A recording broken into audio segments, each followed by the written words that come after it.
Assalamualaikum warahmatullahi wabarakatuh. Perkenalkan, nama saya Ardianto A, NIM 22024014077. Pada video kali ini saya akan belajar merakit komponen-komponen komputer dan menjelaskan komponen-komponennya pada komputer. Sebelum saya merakit sebuah komponen komputer, saya akan menjelaskan satu persatu komponen tersebut. Ini adalah hard disk. Hard disk berfungsi untuk menyimpan berbagai data dan berbagai sistem operasi dari suatu perangkat komputer itu sendiri. Hard disk biasanya menggunakan perhitungan bit, dan saya menggunakan hard disk model 32049H3.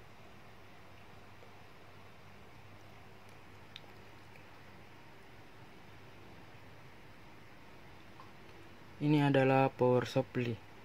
Power supply berfungsi sebagai pembagi daya pada setiap komponen-komponen komputer. Selain itu, power supply juga berfungsi mengubah tegangan DC menjadi AC sebelum dialirkan ke setiap komponen-komponen komputer itu sendiri. Dan saya juga menggunakan power supply model ATX P4.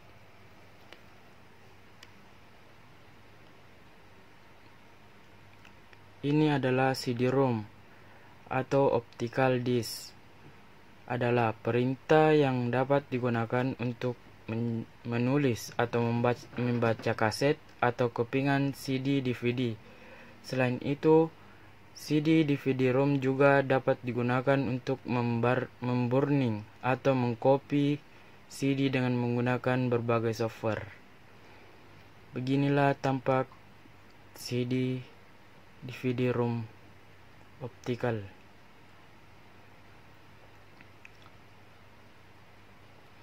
Ini adalah kipas prosesor. Kipas prosesor berfungsi sebagai pendingin dan menjaga agar suhu prosesor tetap dingin dan stabil. Hal ini bertujuan agar perangkat prosesor komputer tidak cepat overheat maupun rusak. Ini juga sebagai komponen pendingin prosesor yang berfungsi sebagai mendinginkan dan menjaga agar suhu prosesor tetap dingin dan stabil.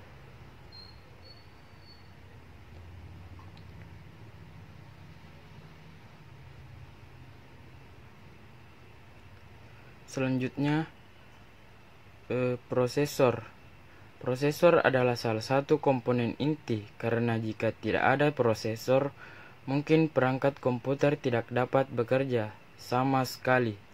Oleh karena itu, banyak yang bilang bahwa prosesor adalah otak dari komputer.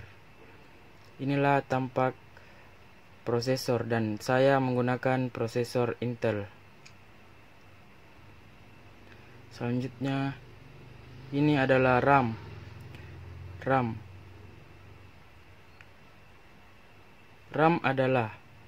juga memiliki kedudukan yang penting bagi perangkat komputer. Sebagai komponen yang satu ini bekerja sebagai tempat untuk menampung data sementara yang telah diproses prosesor sebelum dilanjutkan ke komponen-komponen lainnya. Kami menggunakan RAM merek merek Samsung KMM 366 S82 CTS. Selanjutnya, ini kabel jumper. Kabel jumper adalah sebagai konduktor listrik untuk menyambungkan rangkaian listrik antara komponen satu dengan komponen yang lain. Kita memiliki dua kabel jumper. Kabel jumper ke motherboard. Selanjutnya, motherboard. Motherboard juga berfungsi sebagai media penghubung untuk setiap komponen-komponen. agar dapat saling berkomunikasi dengan komponen komputer lainnya. Ini saya menggunakan motherboard merek Intel.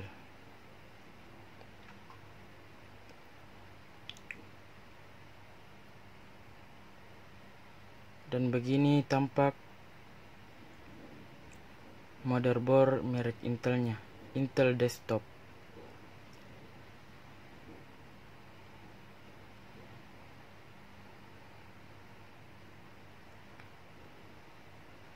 Selanjutnya ini adalah casing CPU yang saya miliki.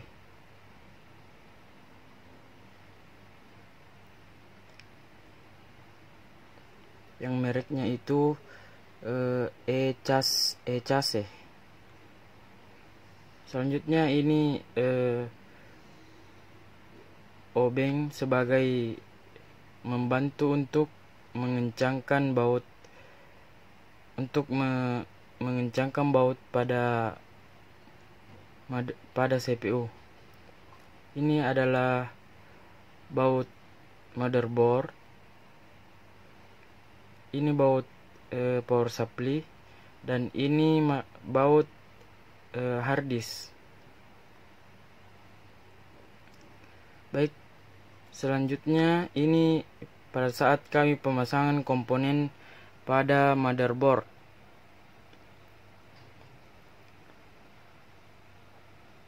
Pertama-tama kita pasang prosesornya. Yang kita perhatikan pada prosesor yaitu pin atau tanda yang ada pada ujung prosesor dan tempat prosesornya. Pada saat dia terbalik, maka prosesor tidak dapat turun atau melengket di tempatnya.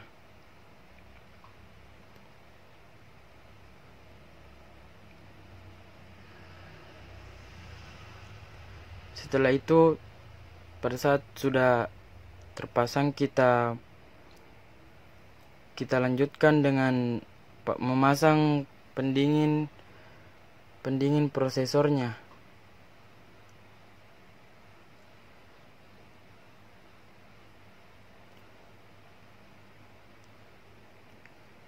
Penguncinya yaitu dengan cara menekan ke bawah. Pada saat terdengar suara klik, berarti pendingin prosesor sudah terpasang. Dan selanjutnya kita pasang kipas pendingin prosesornya di atas pendinginnya. Kita tekan saja. Ketika sudah terdengar suara klik, maka kipas pendingin prosesornya sudah terpasang. Terus kita pasang kabel kipas prosesornya pada motherboard, atau kita hubungkan. Terus kita pasang baterai CMOS. Baterai CMOS adalah untuk menyuplai arus secara terus-menerus, sehingga mengatur BIOS yang telah dibuat pada chip CMOS tidak hilang. Selanjutnya kita pasang RAM. Yang kita perhatikan pada RAM yaitu chipnya, atau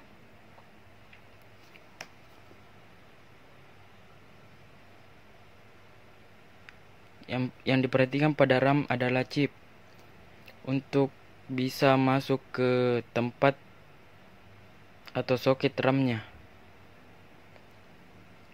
Pada saat dia terbalik, tidak bakalan masuk ke soket RAM-nya. Jadi yang diperhatikan adalah chip.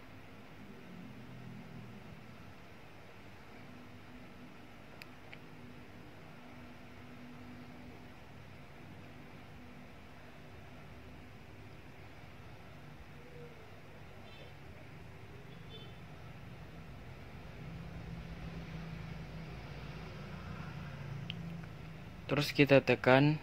Pada saat ada suara klik, berarti RAM-nya sudah terpasang. Oke.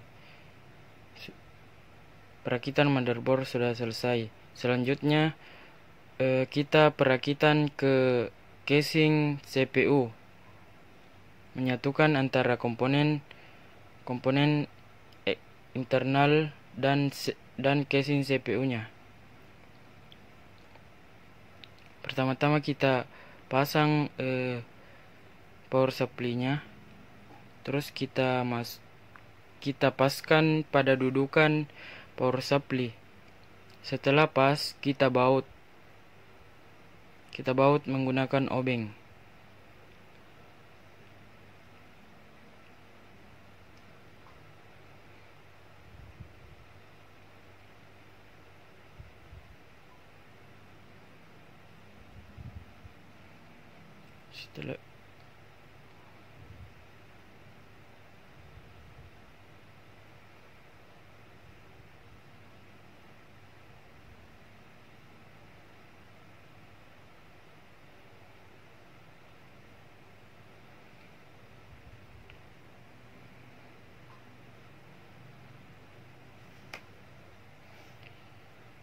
Setelah itu kita kebawakan kabelnya. Setelah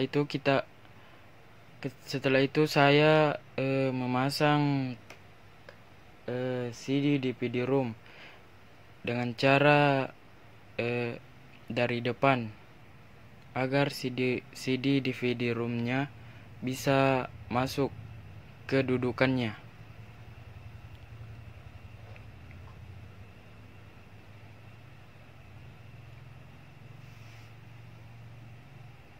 Setelah itu kita pasang baut dan kita baut menggunakan obeng plus.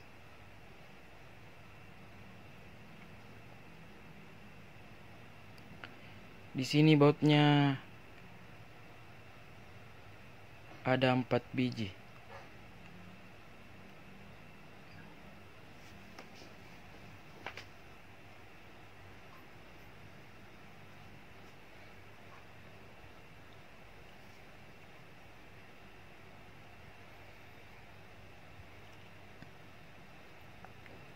Setelah itu kita pasang harddisk.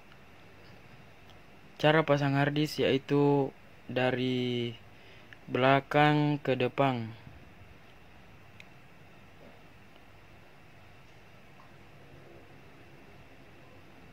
Dan kita harus perhatikan dudukan harddisk tersebut, karena pada saat kita tidak memerhatikan dudukan harddisk tersebut, maka harddisk tidak akan masuk ke tempatnya.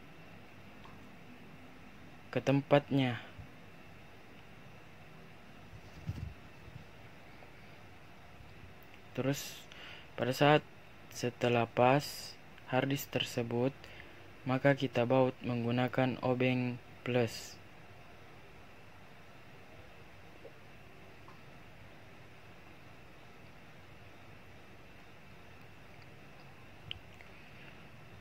Setelah itu kita pasang motherboardnya. Di sini motherboardnya juga tidak boleh kebalik.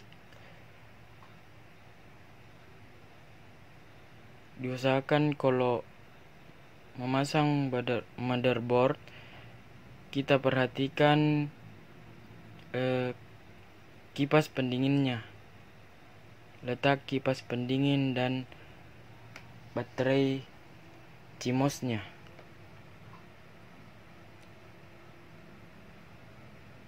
Dan perhatikan juga dudukan soket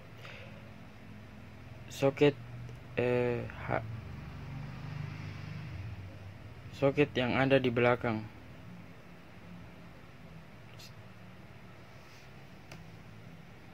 Setelah itu sudah pas, kita baut menggunakan obeng plus.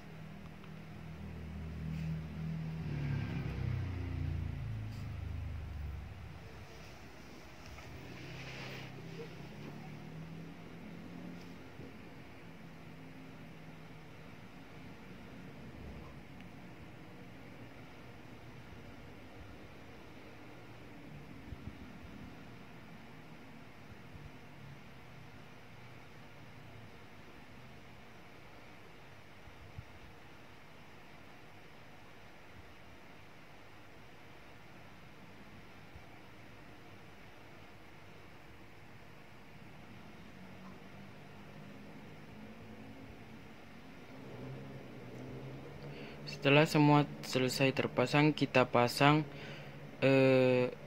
kabel jumpernya.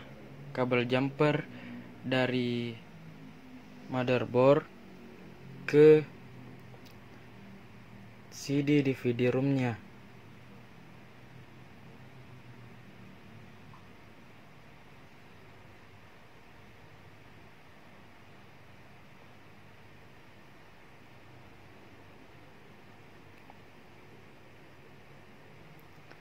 Setelah terpasang, kita pasang lagi kabel jumper dari motherboard ke harddisknya.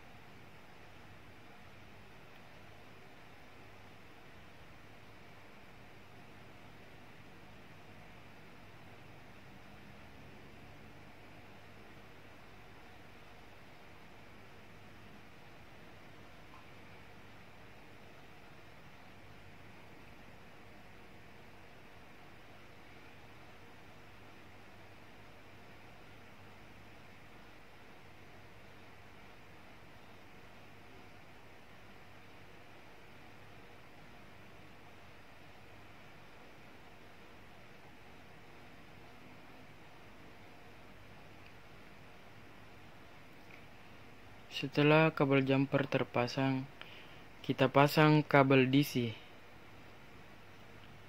yang ke motherboard. Kita pasang dulu kabel DC ke motherboardnya, dan kita perhatikan soket dari motherboard dan kabel AC-nya.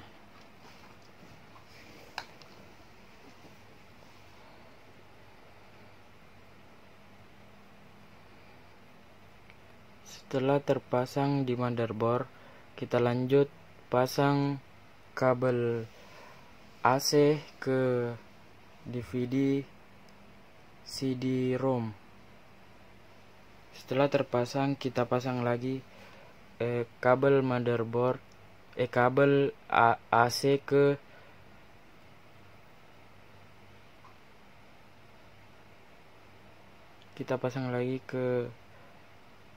harddisk.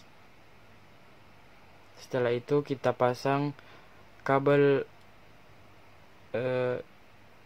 power dan kabel audionya. Ini kabel audionya.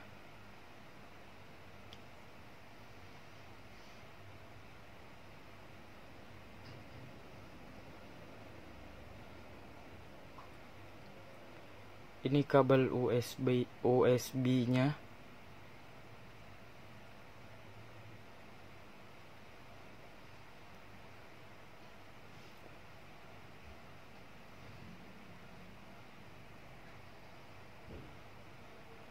Kabel USB.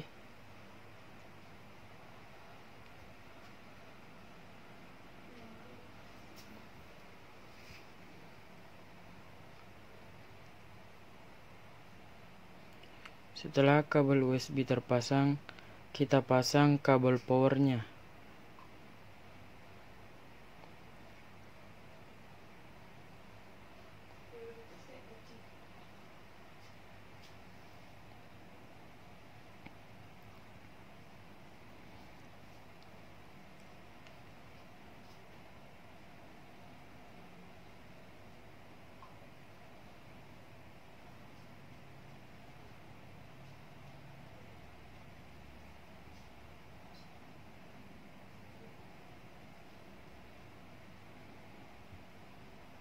Setelah semua komponen dan kabel-kabel sudah terpasang, kita tutup casing CPU-nya.